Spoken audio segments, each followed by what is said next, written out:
Welcome back to Sunday Night in America. DOJ announced sanctions on Russia for allegedly trying to influence the upcoming elections. Merrick Garland filed charges and seized internet sites. Some right-wing provocateurs were used by Russia. Vladimir Putin thinks it's all a joke.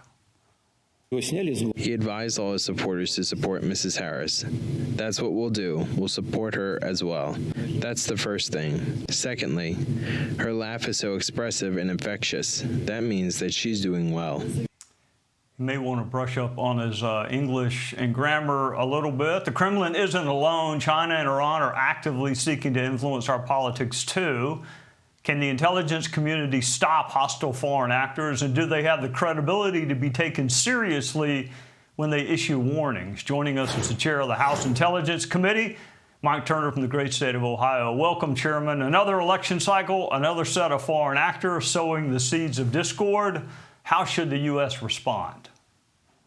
Well, Trey, thank you for having me and for addressing this issue. As you know, from having served on the Intelligence Committee, as far back as 2018, Devin Nunes, then the chair of the Intelligence Committee, issued a report indicating that Russia, its intent to interfere in the U.S. elections was to sow discord, divisiveness, and also raise questions about the legitimacy overall of an election. The administration, however, in their recent report, the Director of National Intelligence went further and said that, in fact, Russia's efforts are to advance Donald Trump and to diminish Vice President Harris. And as you just indicated, that this is an area in which this administration particularly just does not have credibility.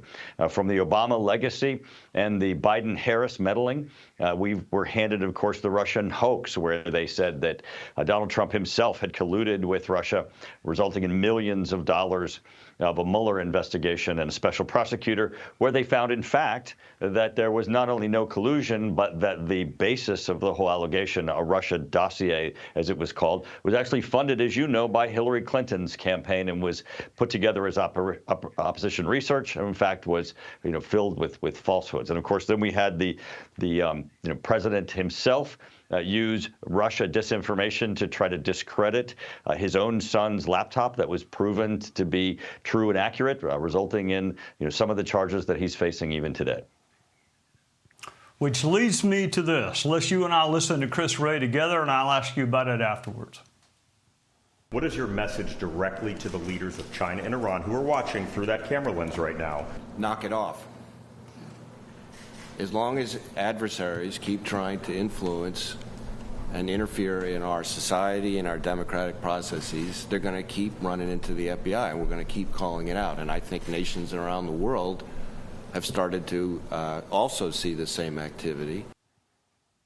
Yeah, running into the FBI, Chairman, is what he says. My first thought was yours, that about Peter Strzok and Lisa Page and Andy McCabe and Jim Comey and James Baker and Kevin Kleinsmith, all FBI employees actively working against one candidate and for another. So how do our viewers take the Bureau seriously in light of what happened in 2016? Well, polls certainly show that they don't take them seriously, that in fact, because they have been the crux of accusations of using allegations that Russia disinformation, Russia collusion, or Russia propaganda was in fact advancing one candidate and diminishing another, where it turned out to be completely false. To sound that alarm now really sounds incredibly hollow. But what's also troubling here, Trey, is that the number of countries that are meddling and the lack of this administration taking them seriously, because they're going back to the same well of claiming Russian disinformation and Russia meddling. They're ignoring Iran's meddling, which of course there are two people now that have been charged with attempting assassinations as a result of the killing of Soleimani, where they're targeting President Trump and President Trump department, his cabinet members.